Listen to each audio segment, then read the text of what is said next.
Сәлем достар, бүгін біз үшінші сынып пәнінен қазақ тілі пәнінен, яғни диктант жазамыз.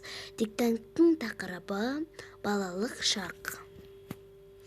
Мінекей, Абайдың жасы 13-ге толған еді. Нүкте.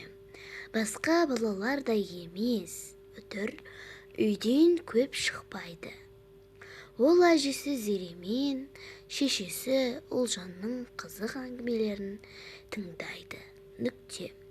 Абай әңгіме, үтір, ертегі, үтір, аңыздарды жалықпай, үтір, ынтыға тыңдауға бар. Оның әжесі шебер әңгімеші еді. Нүкте. Әңгімесін қызықтырып айтады. Нүкте. Абай әжесі шаршаған кезде шешесіне әңгіме айтқызатын.